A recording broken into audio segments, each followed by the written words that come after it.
Hey, Redcasters, be sure to subscribe to our channel and ring the bell to be notified about our latest videos. Go Big Red. Let's throw the bones, where we talk all things defense and more breakdowns of plays here. Monkey, I think you want to start one with your favorite player, Nash. Well, I was going to ask you actually before I did that was oops, sorry. I don't know why it's keep on doing No, that. let me turn that off. I got it on loop. That's my bad. I was going to ask you, Dave, who is and we already know the answer now, but who has been as impressive as any defender on, in these first three games? Who has really risen above what maybe your expectations were coming into the season? Above my expectation. Well, the entire defensive line, essentially. And we can start with Nash, but I mean, literally the entire defensive line has played better than expected. Yeah. Here is, Nash, and it's on a stunt, but the thing that Nash has just been so impressive from literally the first game, when Robinson was kicked out because of the targeting and then didn't play in the first half of Colorado. Nash has just been so disruptive. He's been so difficult to block. He's been in the backfield. He's been, able to get sacks on guys. And taking a lot of snaps too, right? Taking a lot of snaps, the conditioning of him.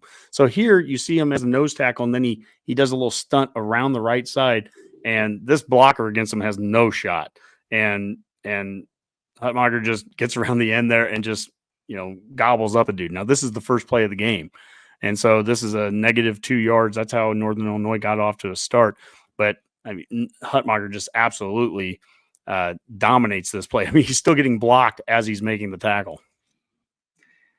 Now, I heard that in the pronunciation guide, it shows that he should be named Hunt Maker, and I'm like, really? I'll go with whatever he wants to be called by, but he could be the stunt maker here, right? Because it's a nice stunt play. He could be the stunt maker. Now, the second play here. Oh, Dave. The second play here, similar. Now, this is right after the fumble that Harburg had when he got hit in the pocket. So talk about a quick transition defense. Defense is all of a sudden back on the field right at the 5-yard line. And in the past, our defense, last 5-6 years, this is a touchdown. The other team comes on there right away, scores, and they get their 7 points. But the defense held 3 plays and forced a field goal. That was a huge deal. And on this first play, what was really impressive here, as much as anything, is the players. The guy at the bottom is Mackay Bear, setting the edge. So you see him here. He gets 2-3 yards deep. There's no place for the running back to go. He has to stop, and he's going to cut up. Well, the problem is where he's cutting up, Riley Van Poppel, true freshman defensive tackle, number 74, I think, or 94. I think he's 94. He's right there. There's no place for the running back to cut up to. So we've got a redshirt freshman Bear setting the edge, and then we've got a true freshman defensive tackle right there, no place for that running back to cut into, and it ends up being another 2-yard loss. And you start thinking about like the depth that's being created. This is a big play. This is 1st and goal on a quick change because of a turnover. They're at the 5-yard line. You would expect, get all your starters out there. And no, we've got freshman guys out there, but they're making plays. So we're building depth, and these guys are doing a great job right there, right in the line of scrimmage, winning in the line of scrimmage. Nash looks like the player I wanted him to be last year, but this year, and it's crazy. He has like more tackles or something this year. Like he's supposed to be a guy that eats up blockers, right? And it's like he already has like 11 tackles for loss this year, or some crazy stat like that. He had 7 total last year. So I mean, through 3 games, he's already got 11 tackles for loss. I think it is the stat that I saw the other day, and it's just like, just that entire line moving, you watching all those guys stick to their assignments at the beginning of the play. Then they see the running back break into the left. So you can see all the linebackers drifting over, and they're right there on that tackle too. The gang tackling that entire team is doing right there. Like that's something we weren't seeing over the last 5 or 6 years, right? Like you'd see 1 or 2 guys there. The first guy would miss the tackle. The second guy would trip him up, and there'd be like a 2 or 3 yard gain maybe, right? Or a touchdown, like you said. But like this just looks different. It's like the whole defense just swarming to the ball after sticking to their assignments there. Like you can see it on the left-hand side of our line, watching the linebackers move up into that area on the left-hand side of the line while their line is trying to push us one way. We're actually controlling the line of scrimmage there, moving them all back a yard or two. Right here, like you can just see them all moving back. You see the linebacker coming over, you see them all covered on the wide receivers, and then all of a sudden you just see the rest of these guys just God, the swarm. There's 4 guys on the ball. 1, 2, 3, 4, 5 guys on the ball with 2 more right there on the back getting pushed in the back by. I mean, it's like, when's the last time we saw Nebraska play? Well, that's the thing. Like setting the edge does you no good. Week too. Yeah, setting the edge does you no good if there's no one there to fill. If you're just setting the edge and the guy cuts up and has a wide open lane for 5 yards, then it's a touchdown. But there's no place for him to cut up here, and no one's getting pushed off the block there. That's impressive. The players that are out there, again, we're talking some young dudes getting out there too. That's as much as anything. I'm just so impressed with what Tony White has done in a short period of time to get these guys to play like a full unit when they're going through 20, 22 different guys, I think, in the first quarter alone. Very impressive. The amount of snaps some of these guys are getting is crazy, right? Yeah, it's really impressive. Yeah. I'm going to actually, to go off of that, I'm going to switch around the next graphic or the next video. I'll go with the 4th one, and this is just to go off of the number of players. This is the sack that Jamari Butler had. And the reason I wanted to highlight this was because, again, this is a 3rd and short. Early in the game, it's 7-3. These are important moments. You want to have your best players out there, right? You want to have your starters. Shoestring tackle right there. The defensive line right now on this play on a 3rd and short is Jamari Butler on the right, Raquan Buckley at nose tackle, and on the left is Princewell. That's a true freshman. It's a redshirt sophomore, and that's another redshirt sophomore. None of them starting. And that's your defensive line on 3rd and 4 there when the game is 7-3 at the end of the first quarter.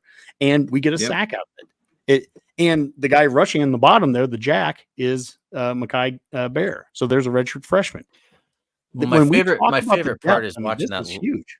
My favorite part, number 4, I can't tell who that is, but watching number 4 kind of watch the play, see the quarterback drop back, and then like kind of make the break, kind of like, oh, you want to run? No, that's not going to happen. Like you see him right here, come over the first down right here. He stops for a second, and then you just see him kind of taking the lane away right there, and it almost like allowed for the sack. Yeah, and it almost allowed for the sack there because by the time that the quarterback realized that he wasn't going to be able to take that lane right there and break away, the offensive lineman had already lost that battle, and that was over, right? Like you can see him right here, the lineman loses right there. Lineman lost him, and he can't hold him. You know what I mean? It's either a hold or a sack. So it's like 10 yards or 5 yards. You take your pick. I want to see the alignment here on the next loop. I mean, we're a 3-3-5, but I'm counting 5 guys right there on the line of scrimmage at the beginning.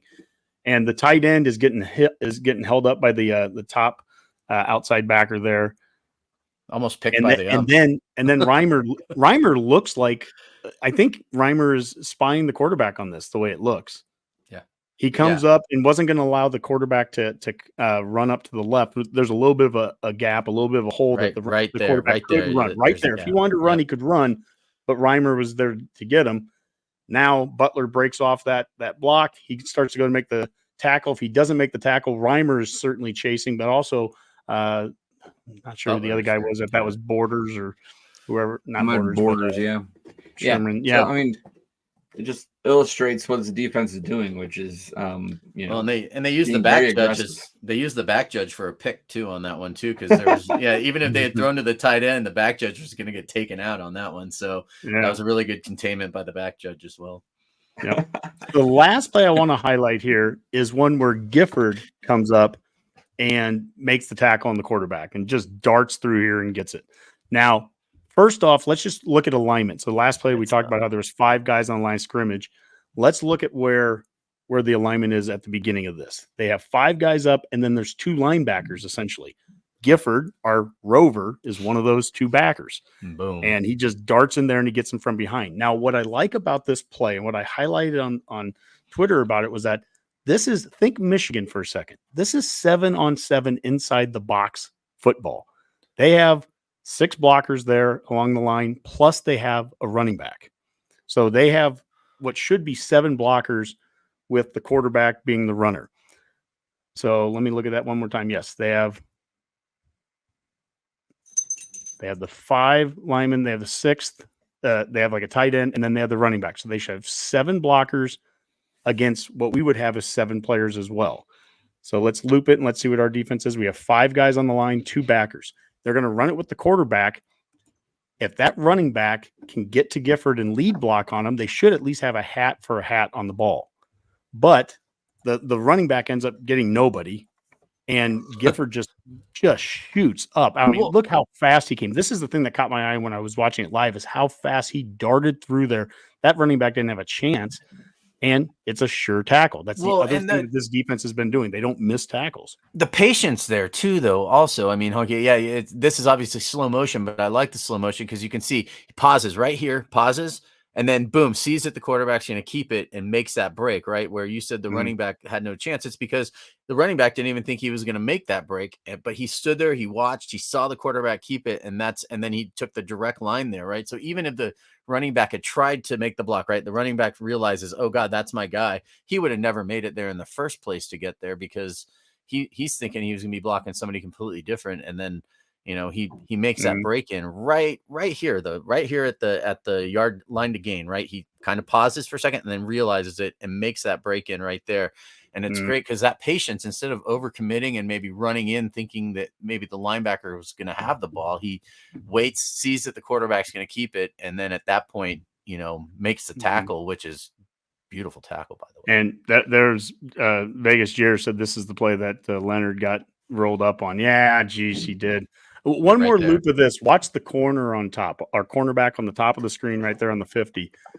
I don't know if he makes this stop for a first down if Gifford doesn't get him, but that corner's coming right up too. I mean, that quarterback, despite the number game that they had in the box there, that quarterback didn't have a chance. No. Not with that corner coming up and not with the way that Gifford did. So those are just a couple of different examples. Defensively, we played a number of different people. We played some young guys. These were meaningful snaps, 3rd and shorts, and right after a quick turnaround on a turnover down in the red zone. And the tackling is sound.